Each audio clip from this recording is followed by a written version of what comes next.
most explosive and Don't dramatic. talk bad about me when I'm gone. One of the best lightweights in my mind in the world. Absolutely talented, both on the ground and standing. So, Tricky Pitbull. Thank you very much. Eu quero agradecer a Bjorn e a Sam, a família Bellator. Me deram uma luta muito dura, um cara muito experiente, um cara bom de jiu-jitsu, com treinadores duros como Marcelinho Garcia. Eu vi no corner dele, fiquei surpreso. O Kenny Freire, e já estava bastante tempo já com ele em várias lutas. Então, com certeza, eu sabia que ia ser uma luta dura, que ia ser uma luta e eu estava esperando uma luta de 15 minutos. Mas a qualquer momento a luta podia acabar, tanto para mim quanto para ele. Ele é um cara que é bastante experiente, já lutou com vários brasileiros.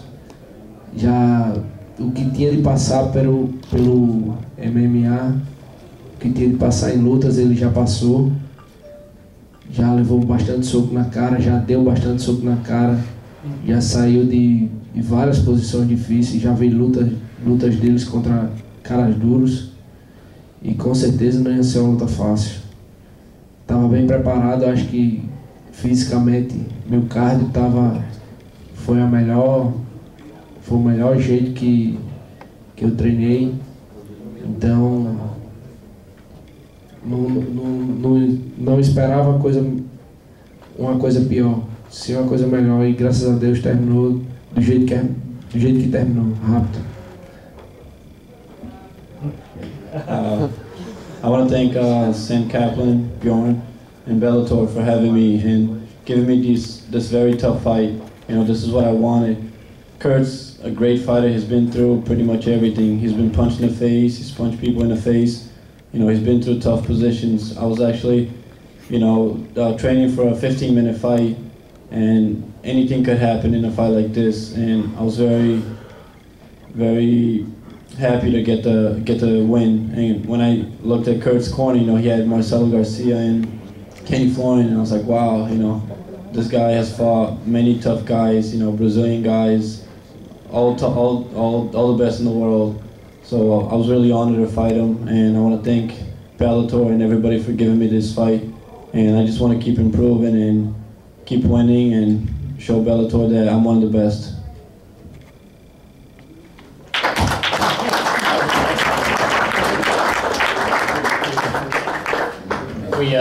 We kicked off our night tonight with Marcin Held and Phillipe Nover. And if you're a fan of ground fighting and you're a fan of acrobatics and you haven't had the pleasure of being able to go to Japan and see some of the acrobatics that go on there, you got to see it tonight. A great back and forth fight, two tremendously talented guys on the ground.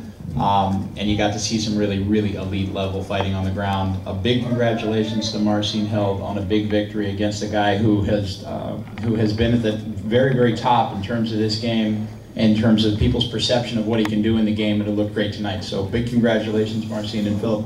It'll be our pleasure to have you fight here again. So thank you as well.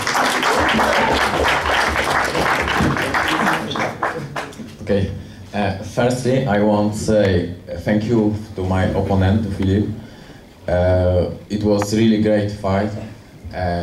After second round, I thought that I lost, but then I thought that I have to fight to the end, and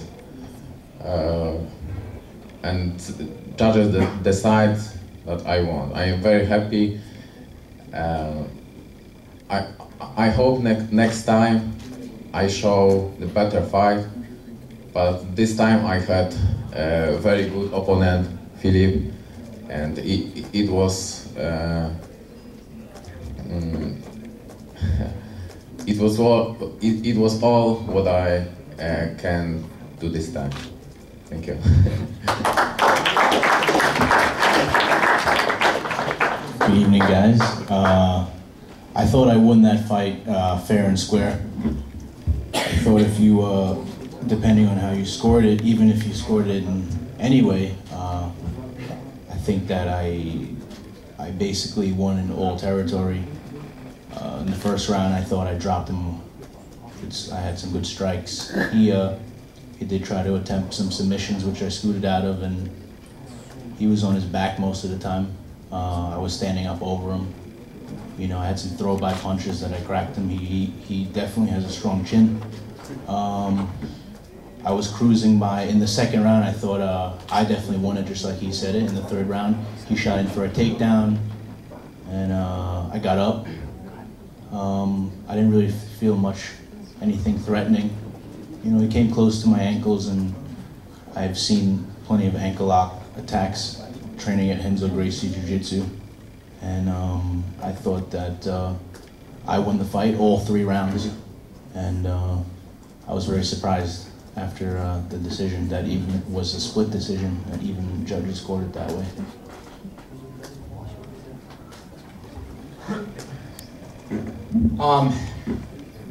Definitely close to the end, but not last but not least. We are blessed in this organization to have some of the best 135-pounders in the world fighting for us. Eduardo Dantas came into our tournament as the #1 prospect in the world at 135 pounds. Alexis Vila is an absolute world-class fighter at 135 pounds. His wrestling is obviously chronicled in what he was able to accomplish in the Olympic Games. His striking power has carried him through an undefeated career up until tonight. So 2 guys who are really at the top of the game tonight. A big congratulations to Eduardo Dantas on a big win. And you're going to be facing Zach McCoskey, who's standing at the back of the room as we speak in what should be a spectacular world title fight at 135 pounds. We're blessed. We've got one of the greatest 135 pounders on earth who wears our belt, and just cannot wait to see you 2 guys get inside the cage together. So big congratulations to Eduardo Dantas on a really big win.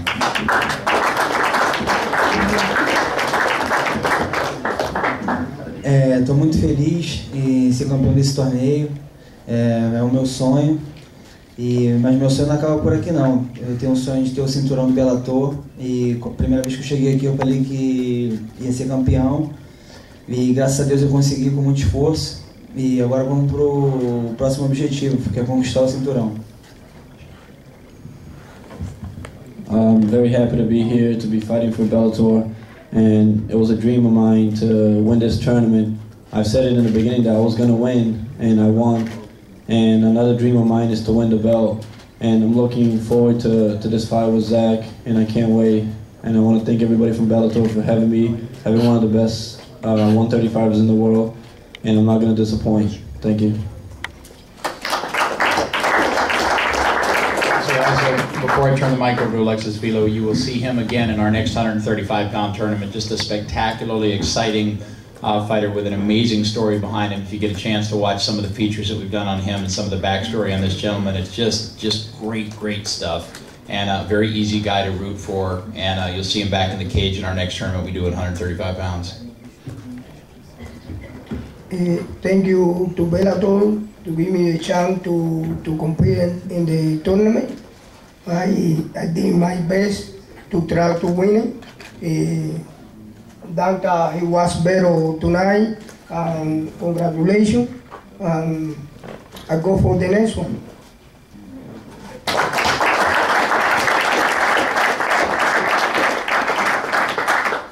And in an unfortunate end to what has been a spectacular heavyweight tournament, the gentleman to my left, Thiago Santos, has looked devastating.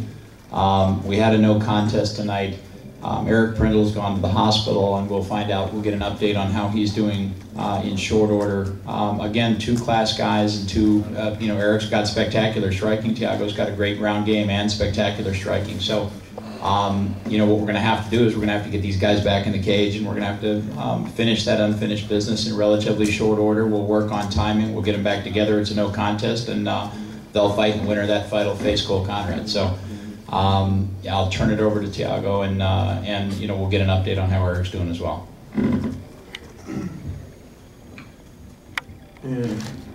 Treinei muito para essa luta, vim preparado para ganhar. Para falar a verdade, eu treinei muito para o GP. E hoje, como era a última luta e o próximo evento era ano que vem, eu vim disposto a mostrar o meu chão, que eu não tive a oportunidade de mostrar ainda. E hoje eu vim disposto a isso, mas infelizmente não tive chance. Eu fui dar um chute nas nádegas dele, ele falou que pegou nas partes baixas, mas se vocês analisarem bem o replay, vê que pegou nas nádegas, entendeu? Então eu estou disposto a lutar com ele quando ele se recuperar, quando ele quiser, aonde ele quiser. Eu quero mostrar o que eu vim para mostrar aqui hoje, que eu não pude, entendeu? Well, I trained really hard for this fight, so much with all my training partners, and it's a dream of mine to come here and to win this tournament. But unfortunately, you know, this thing happens, and I wanted to show more of my ground game because the last two fights I've been standing, so I wanted to show my ground and, you know, just be versatile. And what happened was, I mean, I kicked him in the butt, which is a legal move, I believe. And I don't know what happened or where it got on him, but I just wanted to get this fight over with and have this next fight. And, you know, I'm planning to win and move on and fight the champion. Thank you.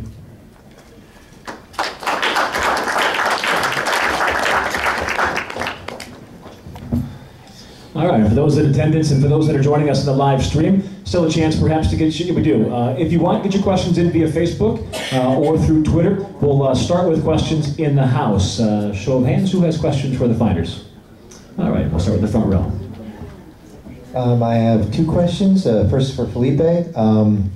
By a weird coincidence, Dr. Shapiro is also my orthopedist.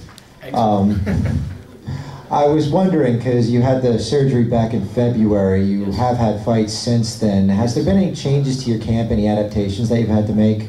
I basically have a new neck, so I had a herniated disc, and I had surgery. Oh, sorry.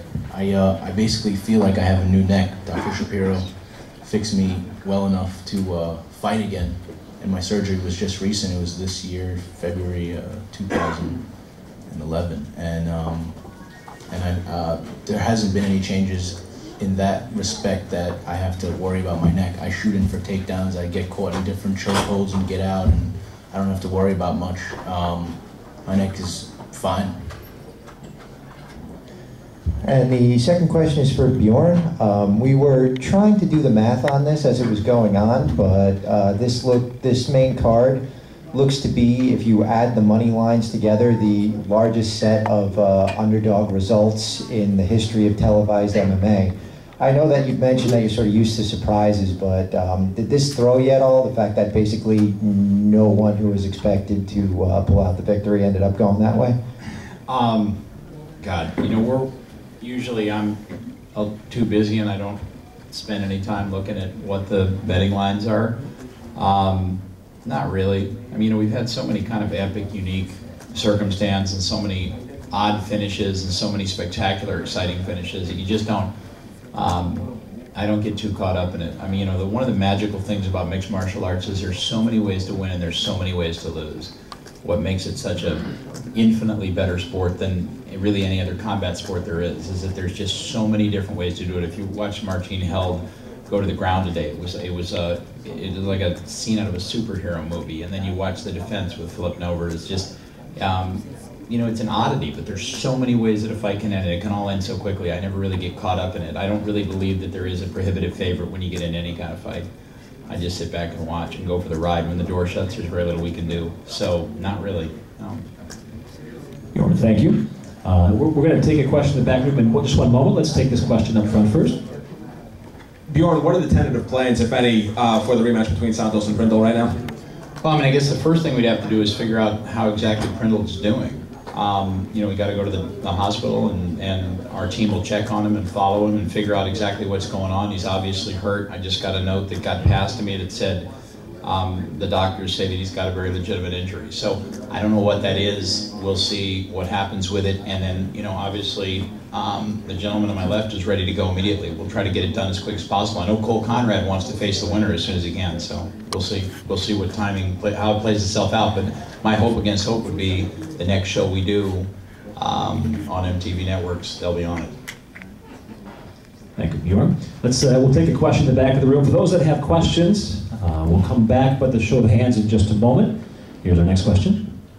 Hi, Kristen Brown. I actually wanted to go, if I could talk about the Alvarez fight, and congratulate you for that and the highest ratings that you had, and say, like, what is his future now with the Aoki fight, and is he going to do a rematch?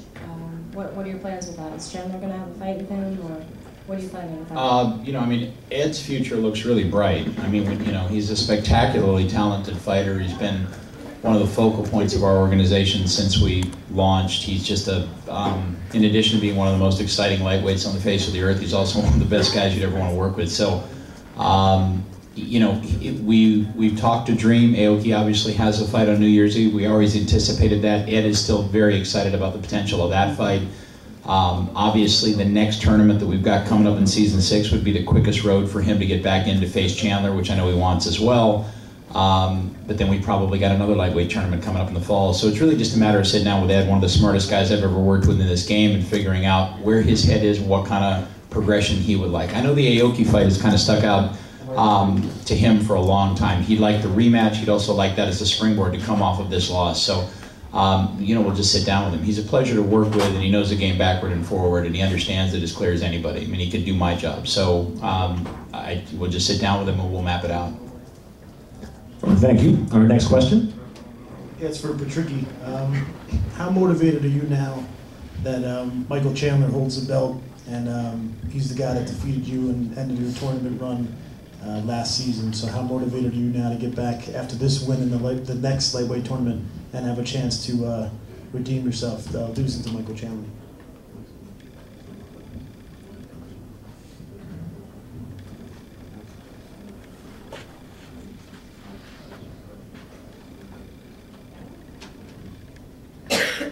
A expectativa é a menor. Com certeza, se eu encontrar com ele mais pra frente aí depois do GP, vai ser uma verdadeira batalha, igual como foi a primeira vez. E com certeza não vai ser como foi da primeira vez. Eu espero fazer uma grande luta. Quero travar uma batalha com ele de 5 rounds, sangrenta e agressiva, do começo ao fim. E se for para terminar o mais rápido possível, vai terminar. Vou fazer de tudo para ele não sair campeão nessa noite que eu lutar com ele. Vou dar meu sangue. Se for para quebrar meu braço, vou quebrar meu braço. Vou ser igual uma águia, quebrar o bico, arrancar as unhas, arrancar as penas. O que for possível para eu fazer nessa luta contra ele, eu vou fazer. What I'm looking at right now is just a tournament and to win that. And what I really want this rematch with Michael Chandler. And I can guarantee you it won't be like the first one. I want this fight to be 5 rounds, bloody, violent, and he definitely won't finish that night with the belt. But first I gotta get in the tournament and win, and that's gonna be real tough. And if I meet him again, and when I meet him again, I'm gonna be like an eagle. You know, you take the beak off and the claws and everything. And it's just, I can't wait for it to show that I'm gonna be one of the best. And when that fight happens, it's gonna be a war. And if it finishes real quick like tonight, I'll take it too. Thank you, gentlemen. Our next question. Bjorn, when can we expect well, for next season, where can you expect the Bantamweight Championship fight? When are you projecting that, the Bantamweight Champion? Well, we've got, you know, Dantas is in perfect condition, and Zach looks like he's in perfect shape back there, so as soon as we can get it going. I mean, you know, we've got to start the season. We're usually, as you well know, we're usually stacked right off the bat because of the 4 tournament fights per show in a 2-hour time slot, but I'd love to get it done as quick as we could. I mean, that's going to be an epic 135-pound battle between 2 guys at the very top of the game. So as quick as we could get it done in that upcoming season 6, you know, sooner the better. With the close decision in the Nover fight, does that mean he has a possibility of entering the tournament as well, or is that something that he needs another fight or something like that? You know, we'd have to, Sam and I have to sit down with the team and kind of decide and look and see. We've got, you know, we've been blessed at 155 pounds. The recruiting job that we've done at 155 has just been amazing. You know, it's gone it's gone the way of 35 and 45 for us in terms of the qualitative level of the guys that are stepping into that cage now. I mean, our 55 division used to be just, single-handedly ruled by Ed Alvarez. And I said many times I thought he was the best lightweight in the world. And then, boom, up comes Mike Chandler. And Mike Chandler dethrones Ed Alvarez. And I think you're going to see a lot of that in our 55-pound division. We've got some absolute rock stars coming up at 155 pounds. So, we'll see. For Eduardo, now with this bantamweight, finally you won the tournament, how soon do you start thinking about the fight with Makowski, and talk a little bit about some of the problems that he may pose to you in a title fight?